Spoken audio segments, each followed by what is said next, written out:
Hi everyone! In the previous video you were introduced to the survey research strategy. In this video we are going to discuss another social science research strategy that is also relevant to the urban context, namely the experiment.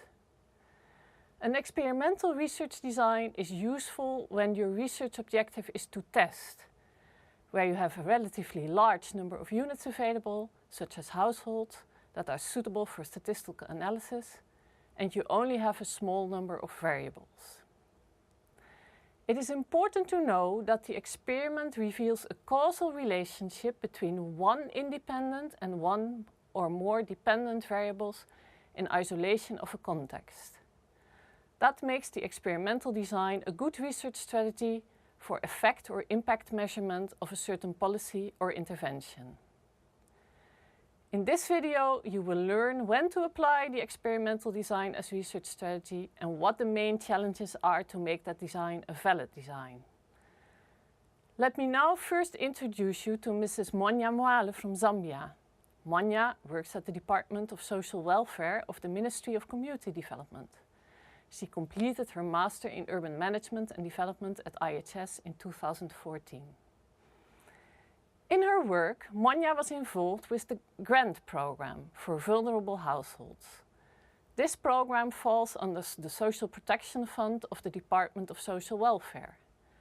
The GRANT program has the objective to transfer grants in cash or material to vulnerable households. The idea behind this program is that vulnerable households lack assets and income to be productive. If you give them a grant, in cash or in kind, they can use this to invest in some productive activity or business. The outcomes or profit of this business would then improve the income and asset basis of the household. In her MSc thesis, Mwanya wanted to test whether this expectation manifests itself in reality. She therefore formulated the following research question. Does the grant program for income-generating activities have an effect on income and asset building of vulnerable households in Ndola, Zambia? In this research question, we see the following characteristics. First, Mwanya researches a causal relation. Does the grant handed out to vulnerable households change their income and asset situation? Secondly, she wants to see the effect of one single intervention, namely the grant, and not that of all other types of influences. This is different from a question that, for example, asks, what factors explain the change in income and assets of vulnerable households in Ndola, Zambia? And lastly, her unit of analysis is vulnerable households. Of households there are many, which makes her research suitable for quantitative data collection. This would have been different if their question was, does the financing mechanism have an effect on the quality of road construction in Ndola, Zambia?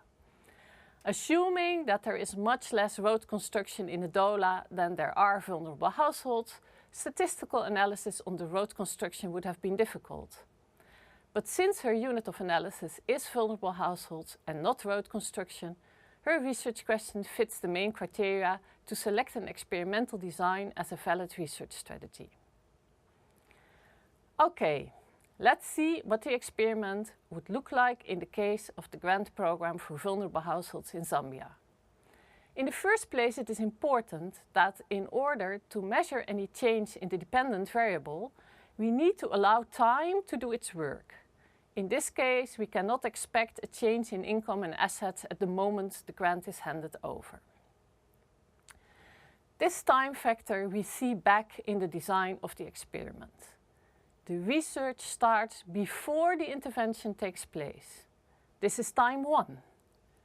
So, the researcher measures the income and assets of a sample of the vulnerable households in Ndola before they receive the grant.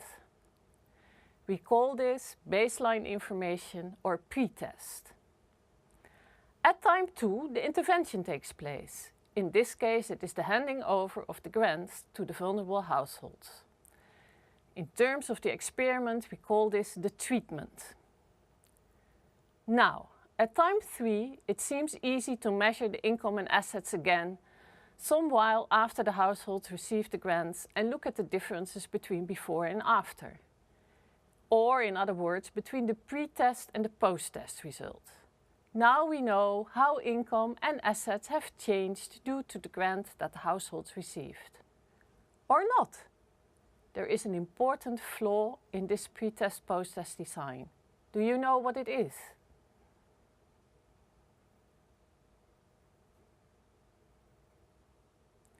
Yes, indeed. In this design, we will never know for sure whether the change is due to the treatment or due to some other influence. Imagine that this intervention takes place during a period of economic growth and employment opportunities increase, as well as markets for home industry products. This will certainly influence household income and assets, but has nothing to do with the grant. Also, the opposite may occur. Some crisis has hit Ndola and people have to sell assets in order to survive. This affects their asset base, but is not related to the grant. In experiment terms, these other influences on the dependent variable we call the history. We will not know whether the changes found in the pre-test, post-test design were actually caused by the grant program or by these other influences. This is a main challenge of the experimental design, and it is called the attribution problem. Can the change be attributed to the treatment? In order to properly address the attribution problem, we have to isolate the effect of the grant from the effect of all the other events that influence income and assets. How can that be done?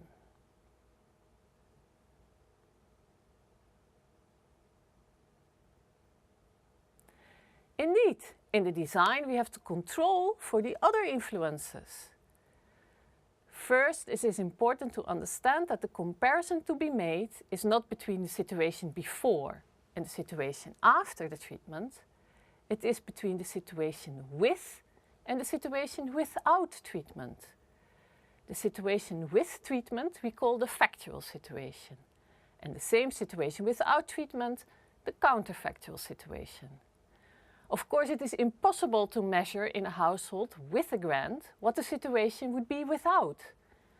An important feature of the experimental design is therefore the simulation of the counterfactual situation. And this we do with a control group. In the experiment, this is done in the following way. After the pre-test, the researcher will select a group of households that are similar in vulnerability, income and assets. In this research design, the researcher, and not the government, is in charge of handing out the grants. She will give grants to half of the selected group. This is the treatment group. The treatment group represents the factual situation. The other half will not receive the grant.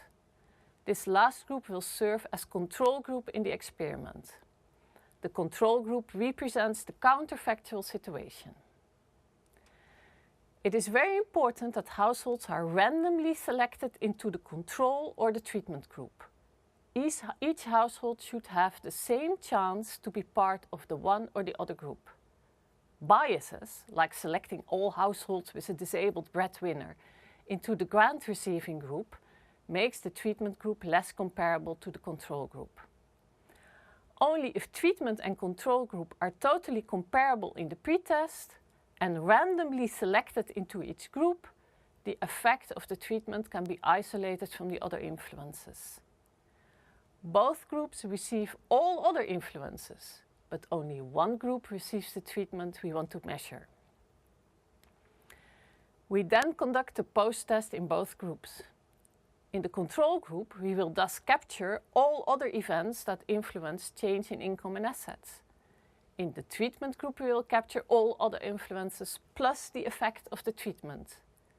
If we now compare the change in the treatment group against the change in the control group, we isolate the influence of the treatment, in this case the grant that the household received. We can see if the treatment, the grant, has a positive effect, no effect, or, like you see here, a negative effect.